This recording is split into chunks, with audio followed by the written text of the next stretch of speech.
encantado. Y estos muchachos, que ustedes los han visto muchas veces en los noticieros, en los espacios informativos, cuando tienen que estar cubriendo desgracias, porque generalmente no los deben llamar para cubrir nada bueno. Difícilmente. Difícilmente. No, es muy raro que te llamen para decirte, cubre, no sé, una exposición de pintura también puede pasar, ¿no? Pero bueno, son las menos. Son las menos. Contigo Que platicamos cuando regresaste a Afganistán. Así es. ¿Te acuerdas? Llevaba como un día y platicamos con él y verdaderamente nos dejó pasmados. En el caso de Gregorio, pues no habíamos tenido la oportunidad de platicar con él, pero es muy buen pretexto lo del libro, donde están los testimonios de ustedes y los demás compañeros corresponsales de guerra, porque uno tiene la oportunidad de conocerlos, si no íntimamente, sí con más profundidad. ¿Qué clase de bichos son ustedes, Gregorio? ¿Son unos morbosos? ¿Son unos kamikazes? ¿Qué tipo de morbo encierran ustedes para poder estar arriesgando y al mismo tiempo gozar y al mismo tiempo contar, pero siempre en la cuerda floja? ¿Qué es esto? Mira, yo creo que es una combinación de muchas cosas. Algunos nos han calificado como una gran tribu de aventureros, Sí. de locos, tal vez de suicidas, de gente que se arriesga con el solo objetivo de ir y recabar información de eventos muy importantes que marcan etapas en la humanidad, en la vida de la humanidad. Yo creo que es muy importante ir a este tipo de eventos, recopilar tu propia versión de lo que está ocurriendo y difundirla, en este caso con un enfoque a México, porque podemos ver simplemente la información que difunden las cadenas extranjeras. Sí. Pero evidentemente tienen un tinte, pues, americanista o de acuerdo a los intereses americanos. Un sello particular. Exactamente. En este caso nosotros recabamos la información y damos nuestra propia versión. Y yo creo que bien vale la pena todo esto. Yo creo que tú estás expuesto a morir en cualquier parte. Sí. En cualquier momento. Viene un loco, vas manejando, se estrella contra tu coche y se acabó, ¿no? Qué mejor que morir si es que llegas a morir. Que no creo tanto que pueda ocurrir. Haciendo algo que te gusta y algo que es muy útil y muy positivo para todo el público. ¿No hay esta especie de sed o de hambre de decir, yo estuve ahí? O sea, pasarán los años, correrán las versiones, pero yo estuve ahí, yo lo vi, yo conviví con eso. Hay esa especie de sed. Yo creo, Broso, que Bitácora de Guerra forma parte de nuestros desvelos, lo sabe muy bien Goyo, de los desvelos nocturnos en las frías noches de Afganistán, de Kabul, de Mazar-i-Sharif, de Talaján, donde estuvo Gregorio, de las angustias de ver cómo los niños se mueren de frío, como ya lo vimos en alguna ocasión, la última vez que estuvimos, de esos desvelos de cómo un tipo te apunta en la cabeza sin ningún tipo de escrúpulos. Y todo eso al final queda reflejado en este libro de 14 profesionales, de Carlitos Loret de Mola, de Goyo, de Casa Guiderco, de Carliberia Sánchez, de Tinoco, en fin, no quisiera pecar de omisión, pero de 14 grandes profesionales, ¿no? Pero hay muchas cosas que no se cuentan y ahí es donde contesto tu pregunta, porque al final son tantas cosas las que tenemos que contar que yo creo que queda mejor en ese secreto del reportero que siempre debe de guardar para él y como mucho, cuando uno sea mayor, contárselo a sus nietecitos, esas batallas de guerra. Claro, a lo mejor es esa finalidad como muy bucanera, muy romántica finalmente, ¿no?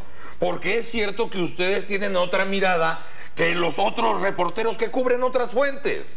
O sea, ya tienen una carga específica, o será la vivencia, o será la bola de sentimientos que se deben ir acumulando cada viaje, cada frontera, cada tropa, cada mujer, cada niño muriendo. O sea, se les va haciendo una mirada pesada. O sea, ponerse borracho con ustedes debe ser muy peligroso, ¿verdad, Gregorio? Deben agolparse los recuerdos, ¿no? Pero sobre todo yo creo que tú dijiste algo muy importante. Toda la gente que quiere estudiar comunicación, que quiere ser un comunicador, puede ver una perspectiva, un horizonte que al que puede llegar en esta carrera de comunicación que es tan extensa, ¿no? Algunos escogerán deportes, otros otro tipo de información, pero este es un área muy importante que te lleva a conocer otras culturas, otros idiomas, otras formas políticas de gobierno, gente loca, como decía Alberto, gente que de pronto sin más ni más te pone un fusil en la cabeza y que no estás entendiendo lo que te está diciendo, por qué te lo está poniendo, ¿no? Pero además, como ese tipo de cuestión concretísima, ese tipo de peligro, esa falta de escrúpulo que debe ser sorprendente, tú ya llevas otra química. O sea, no es como si te asaltaran en el metro La Raza. No. Estás en esa escenografía, estás en ese momento de las acciones y debes pensar muy distinto cuando te ponen un fusil en la cabeza a como atenderías un asalto. Mira, en mi caso, a mí en Baidoa, en Somalia, yendo de Mogadiscio a Baidoa, me pusieron un fusil para quitarme $100. Ahora en la frontera entre Afganistán y Pakistán y Afganistán me hicieron lo mismo. Y claro, como dices, no es lo mismo que te lo hagan en Madrid con una navaja, claro, o incluso aquí. Cuando no entiendes nada, cuando estás en las antípodas, cuando ves a tres tipos con unas barbas hasta los pies, gritando entre ellos y gritándote a ti y poniéndote contra el cofre y diciendo cosas que no entiendes, aunque te da la sensación que sabes qué es lo que quieren, la verdad es que la sensación es completamente distinto, tan distinto que la adrenalina se te dispara, claro, y tienes que saber exactamente qué es lo que tienes que hacer. Seguramente no tienes capacidad de reacción en Madrid o en México, pero aquí tienes que reaccionar de otra manera, claro, porque no te queda más remedio. Ahora, yo sí soy de los que piensan que cuando vas a un conflicto bélico sabes a lo que vas. Es decir, no puedes pensar, le va a pasar a este y a mi compañero y al de más allá, pero a mí no. Bueno, pues, cuando uno va a un conflicto bélico sabe que puede perder la vida y tiene que estar muy consciente, porque de lo contrario te puede pasar y no te lo esperas. Hay un umbral que debería ser infranqueable entre lo que debes de cubrir y lo que no debes de cubrir, porque si lo cubres te pueden matar. Lo que pasa es que Gregorio lo sabe muy bien, debido a que nos dedicamos a esto, muchas veces lo transgredimos. Claro. Y afortunadamente hemos salido siempre con bien. Lo que pasa es que puede haber una vez que no salgamos con bien. Pero finalmente eso van. Aparte, ¿cómo yo creo que es eso, ¿no? Yo creo que finalmente le van a rascar las axilas al gorila. Pero ¿cómo combinan ese vicio o esa dependencia que se crea sin querer en un corresponsal de guerra por la adrenalina? Porque yo creo que ya se vuelve algo en ustedes necesario, debe ser aburrido para ustedes cubrir una nota que tenga menos importancia, con ese dolor desgarrador de ver niños muriendo de hambre, mujeres vejadas, cuerpos balaceados, ancianos, cráneos abiertos. O sea, ¿cómo combinan? Porque ha de ser un choque para ustedes en lo profesional y lo espiritual muy fuerte, ¿no? Sí, Laura, pero alguien tiene que contarlo, ¿no? En primer lugar. En segundo lugar, nosotros no somos invulnerables, ¿eh? Yo creo que somos tan vulnerables como cualquier más. Yo decía ahora al principio que este libro es fruto de nuestros desvelos, de nuestros lloros. Es muy bueno llorar. Yo he llorado mucho. En Afganistán, en Pakistán también, pero más en Afganistán. Me imagino que Gregorio también. Esas noches tan largas, tan frías, tan duras. Tan lejos de la familia. Tan lejos de tu familia. Tan lejos de tu país. Aunque lo tienes en el corazón siempre. Y siempre tienes a tu Virgen de Guadalupe en tu corazón. Pero estás muy lejos. Y eso nadie te lo quita. Y estás tú solo con tu circunstancia, que diría Ortega. Claro. Pero es verdad, estás Pero también te vas templando. O sea, finalmente te vas templando. O sea, yo puedo creer de cualquiera que me diga de una bronca común, pero a ustedes, si la esposa les dice, ¿qué horas son estas de llegar? Pues no te vas a sacar ahorita. Si yo he tenido rifles aquí, ¿cómo llegas tú a decirme? O sea, tienes que tener otra dimensión de la vida, Gregorio. O sea, no puedes sufrir igual de lo que sufren los civiles o los mortales clase medieros y normales, a ustedes que han tenido la muerte respirándoles, echándoles vaho en la cara. Sí, pero déjame decirte, yo por ejemplo he encontrado algo muy interesante en las guerras. Siempre que el ser humano está próximo a morir, que está cerca de morir, florece en lo más profundo, lo más noble del ser humano. Entonces, en los grupos en que te mueves, se genera una solidaridad, una amistad, una relación tan increíble que eso también te alimenta mucho. Es muy lamentable que el género humano solamente cuando hay circunstancias de peligro, de muerte, de guerra, de destrucción, tenga bueno, surja ese solamente ya aflore. Solidario, exactamente. ¿Por qué solamente en ese caso? Porque es terminal. Es terminal. O sea, si tú te encuentras con otros corresponsales, como lo han hecho siempre, y que me imagino que se juntarán como grupos de loquitos, pues todos tienen la misma disposición. Claro. Sí, finalmente, ¿no? Sí, porque además somos al final todos los mismos. A mí me hacía mucha gracia ahora cuando llegué a Afganistán y... Oye, me encuentro al que había visto de la NBC en el Pérsico y al otro que había estado en Yugoslavia. Y claro, me daba cuenta, digo, bueno, somos todos, claro, 12 años más mayores, claro, pero al final somos todos los mismos. Es lo que decía Goyo de esa tribu, ¿no? Y efectivamente dentro de esa tribu hay una enorme solidaridad por lo que dice Gregorio. Apunta Gregorio muy bien que todo lo que tú vives allí no lo vive el resto de la humanidad. No. De los 5.000 millones que somos, más de 3.000 sufren muchas penalidades. Unos muy pocos, los privilegiados, los que tenemos auténticamente las prebendas de poder contarlo, estamos ahí y el resto pues está felizmente en su casa. Por eso se crea ese ambiente de solidaridad entre nosotros, entre Gregorio, entre tanta gente que hay, tan buena gente, que tanto nos hemos ayudado unos a otros. Y por eso, aprovechando eso, yo sí quiero decir, lo puntualizo mucho, Broso, y lo hice la otra vez, pero no me canso de decirlo, porque sin ellos no podríamos haber hecho este trabajo. Los camarógrafos han sido unos tipos extraordinarios. Juan Cobo en Madrid ha sido una persona extraordinaria conmigo en Pakistán. Jorgito Pliego y Raúl Guzmán han sido dos tipos extraordinarios de los que yo he aprendido muchísimo y gracias a ellos no he llorado solo. Gracias a ellos he llorado con ellos y gracias a ellos me he desahogado con ellos. Eso es invaluable. Por eso desde aquí les rindo un homenaje a todos ellos y desde luego a todos mis compañeros corresponsales, otra vez Carlitos Loret, etcétera, porque con ellos yo he aprendido mucho y desde luego a Gregorio, que ha hecho unas crónicas extraordinarias desde Afganistán. Esto es bastante chido y nos regalan el pretexto de que ustedes conozcan Bitácora de Guerra, que se hace entre Noticieros Televisa y Clio.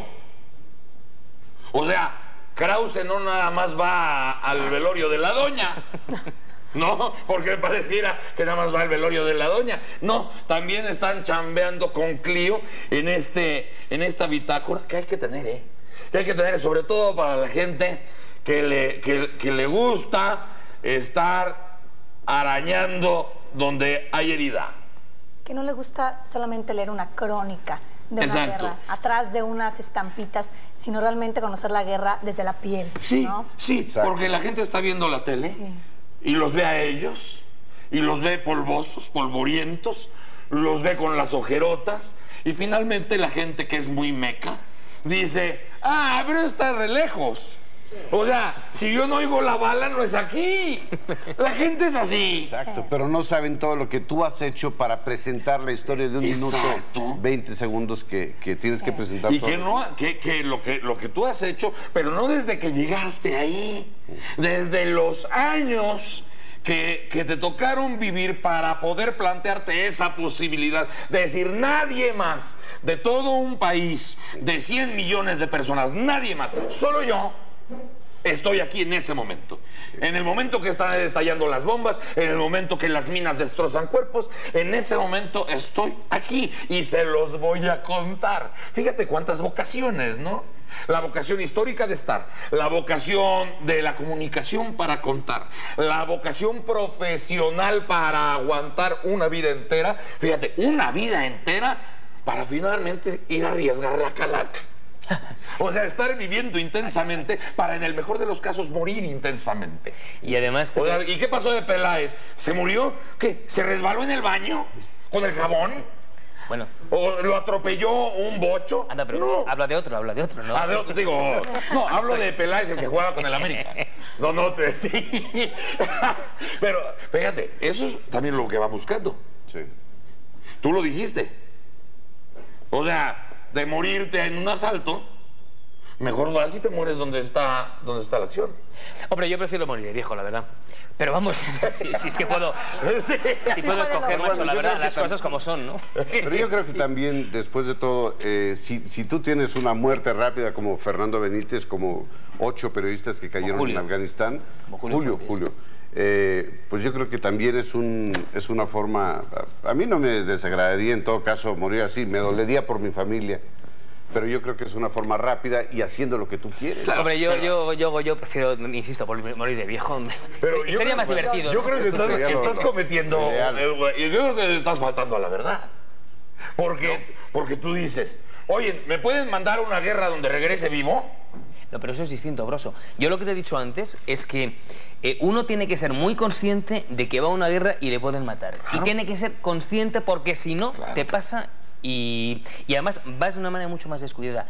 Ahora, si quisiéramos todos morir nonagenarios, otra cosa es que lamentablemente no pase, ¿no? Claro, sí. Y insisto, bueno, te puede pasar. Yo como te digo, y lo digo de corazón, o sea, yo quisiera morir muy mayor, pero bueno, no hay nada escrito, ¿no? Y efectivamente cuando uno va a eso, ¿no? Y es que yo creo que en el fondo de ustedes hay ese apetito. Hay apetito de morbo. Apetito de irle a patear las bolas a King Kong, ¿me entiendes? Pero, o sea, yo creo que en el fondo hay mucho de eso. Aparte de las chuladas que se pueden hablar de la profesión o de los instintos o de los mecanismos que ustedes tienen como gente de la comunicación. Pero en el fondo hay mucho eso. Es decir, niño, no toques la estufa que te vas a quedar. ¿Cómo? Y ustedes son... de los que meten la mano para ir a contar, que siguen teniendo la mano. Bueno, es lo que decía Luis Miguel del morbo del miedo, ¿no? Sí. Es un poco eso. Yo creo que sí, exacto. Y es la adrenalina. Y además, desde el momento, y Goyo lo sabe muy bien, desde el momento en que descuelga un teléfono y te dicen, ¿te vas a Afganistán? Mira, macho, es como los toreros, nada más que lo alargas en el tiempo, porque el torero está en Chiqueros, y de Chiqueros pasa a la plaza y en la plaza ya está en caliente, ¿no? Sí. Aquí hasta que llegas a la plaza pasan días, y hasta que ya estás en caliente lo pasas muy mal. Pierdes muchos kilos, pero pierdes kilos físicos de miedo, por el miedo. Porque claro, el valiente no es el que no siente miedo, sino el que convive con el miedo. Y en eso ustedes son muy buenos, porque no dejan de tener miedo, no dejan de tener tristeza, no dejan de tener melancolía, no dejan de sentir rabia en muchas ocasiones por lo que ven, y aprenden a convivir con todas esas bestias, con esos sentimientos, con esos desgarres. No, por eso me encanta que le hagan también ese homenaje a los camarógrafos, porque finalmente son la mitad de su instrumento. Y no solamente eso, bueno, Alberto decía con mucha razón, son gente que comparte tu depresión, tu tristeza, tu frustración, todo, ¿no? Es tu familia, que tiene que aguantar tus histerias y todo, absolutamente. Claro, ¿cómo tocas el violín sin arco? Así es, efectivamente. No hay de otra, porque si no, serían puros pichicatos, y eso no tiene sentido. Sí. No tiene sentido. Quiero agradecerles a los dos. Querido Gregorio, hermano, un placer saludarte. El placer es mío. ¡Hermano! Felicitaciones. Que te vaya muy bien, mucha suerte. Y les va fenomenal. Volvemos mucho en España. ¿De veras? Sí. ¿Eres tú el que nos ve? No. Yo hoy más. Fíjate que hoy justamente, parece que en un momento nos va a visitar un señor español que nos ve allá en Canarias. Y entonces vino a México y se comunicó con la producción del programa para decir, yo quiero ir a visitarlos al estudio porque yo los veo todas las tardes. Entonces a lo mejor en unos momentos más vamos a recibir a este señor de las Islas Canarias que ha de tener mucho que hacer, que todos los días ve el mañanero. Bitácora de guerra en todos lados se consigue. Así es. En todos lados se consigue. Invaluable, que la gente lo tiene que leer. Y a un precio muy accesible, muy bien impreso. Muy bien hecho. Eso sí. Muy bien. Está muy bien hecho, está muy bien elaborado. Y el contenido es estupendo. El que quiera conocer la guerra desde una sangre hermana, de gente de carne y hueso, de verdad no debe perdérselo. Así es, muchachos, lo recomendamos ampliamente. No porque tenga que ver con compañeros de la empresa. No porque esto venga generado desde Noticieros Televisa.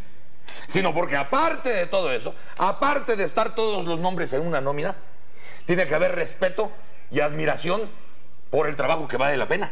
Y el trabajo de estos muchachos vale la pena, porque además de compañeros estar en la misma empresa, nos quitamos el sombrero ante el trabajo de los caballeros y damos gracias a Dios de poder convivir y compartir con ellos el mismo espacio y el mismo tiempo. Carnales, Muchísimas gracias. un placer, un placer. Gracias. Un orgasmo encontrarlos. Ahorita viene ya la secretaria, ¿eh? Ah, voy, por favor, ¿eh? Es que no me voy hasta que no venga, ¿eh? Yo sé.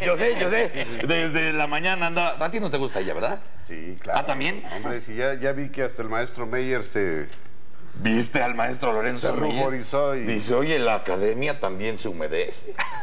Pues, ¿cómo no? Vamos a un corte, mis chamacos, después de esta charla gigante. ¡Órale! Bailan mientras compran con la bomba de las tiendas.